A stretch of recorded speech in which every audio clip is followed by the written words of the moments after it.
Howdy y'all, Chip here. So it would seem that the new Tomodachi Life has just dropped on the Switch. And instead of playing it, I spent last night rewatching a 10-year-old YouTube supercut. Not because the game's bad, and it's only really partly due to my crippling need to buy physical copies of games.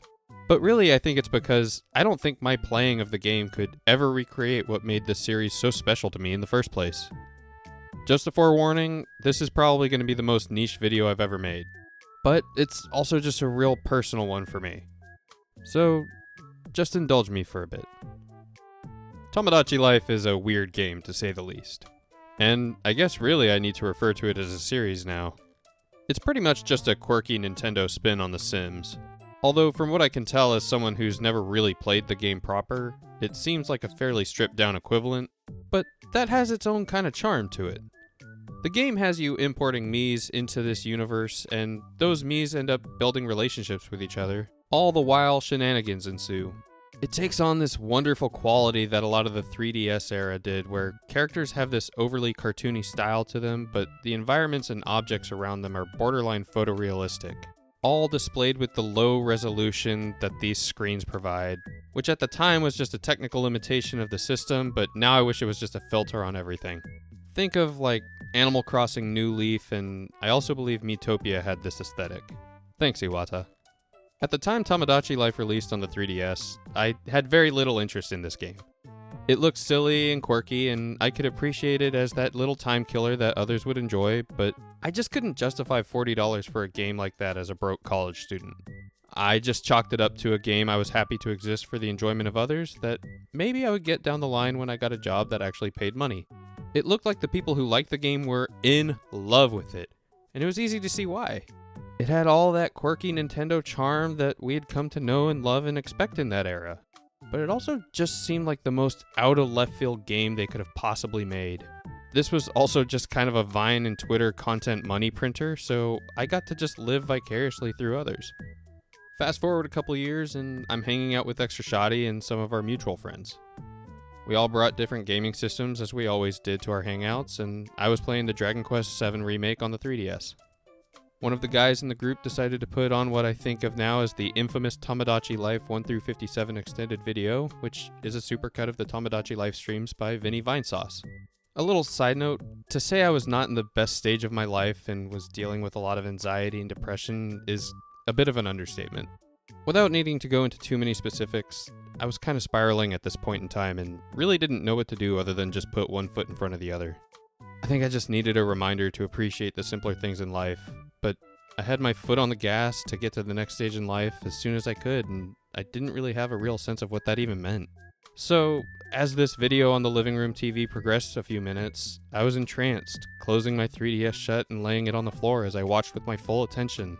And I was just laughing with my friends as the shenanigans unfolded on the screen.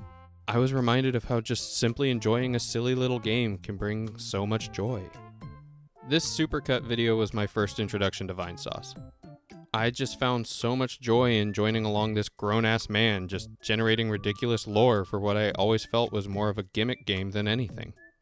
He turned it into so much more than I ever could have imagined.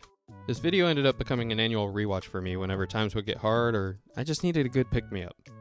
It honestly feels weird to say this out loud since it's just a grown man playing video games, but this time capsule is my version of a comfort movie or a show. Something to put on to guarantee I'm just gonna have a good time. I just get such a comforting feeling hearing that whistling tune along with those famous first words. Here sits a little island in the middle of the ocean. This place is all yours, it just needs a name. Vineland Island!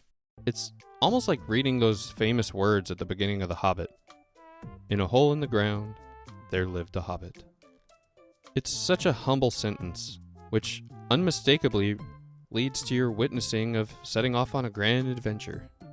The Tomodachi Life series starts off so promising, exploring the friendship catapulted into the most solid relationship of the whole series, with a literal witch seducing Waluigi, and it only gets weirder from there. Relationships are built, tested, destroyed, and built again over the course of a frantic hour and a half. All the while we witness an alien invasion, multiple deaths, and a time paradox. This all culminates in a Survivor-esque reality show. ending with Vinny and his chat slowly whittling away the cast we've grown to know and love by popular vote. Somehow, Vinny was able to expertly craft together a glorious tale over the course of all these streams, using this little game as his canvas and his terminally online brain as his brush. I will say, I don't think this series is for everyone, and that's honestly okay. I personally think it's really special, and I know I'm not the only one who feels that way. So, to say I was excited when the new Tomodachi Life game was announced for the Switch is a bit of an understatement. I do intend to get a physical copy down the road just to play at my leisure, but my real excitement was that there was going to be a sequel series from Vinny. I finally got around to watching the VOD for his stream of the demo, and I was a little heartbroken to hear him state that he has no intentions of streaming this game in the way he did with the 3DS title all those years ago. And, I mean, I get it. His explanation makes perfect sense. That was a lot of work, and as is true for all of us, he's not the same person he was when all those streams were occurring. Honestly, in hindsight, I think it's unrealistic to believe that kind of lightning could strike twice. Those streams are of an era, and they were a perfect intersection of the game coming out, internet culture at the time, and who Vinny was at the time and the amount of time he could commit to those streams. Expecting that level of intersection to occur again a decade later was just me really not thinking it through. Last night, after doing my annual rewatch of the Tomodachi Life series, I decided to download the demo from the Switch eShop and play around with the game. I made myself and my wife and had them become friends bonding over running, which is very similar to how we hit it off in real life. I do think this is a game I'm going to pick up down the line. I'm a broken man who must get physical copies of games when possible, but this is also a game I just really don't need right now.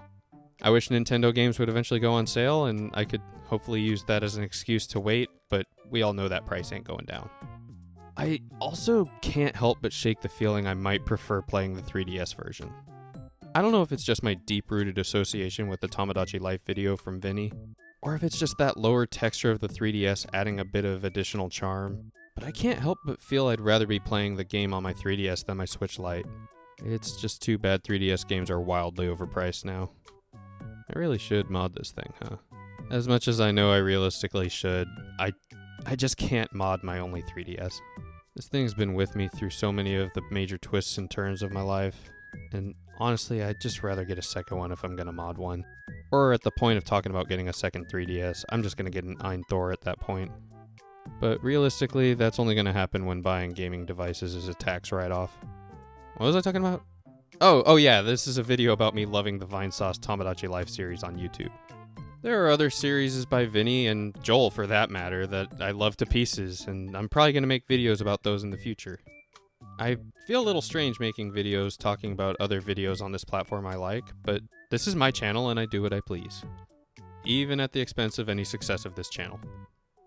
I do wish I could give this series more justice in this video, but I honestly do believe it's better experienced with little to no spoilers, so I'll leave the gushing for another video.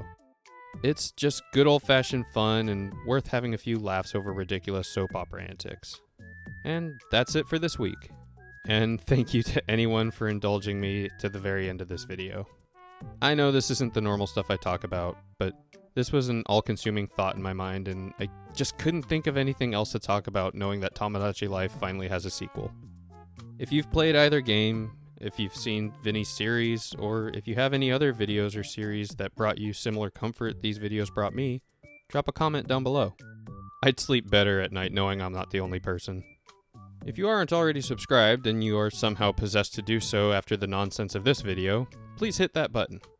It really does mean a lot to me. Like the video if you liked it, ignore all buttons if you didn't, and until next time, keep it tuned in.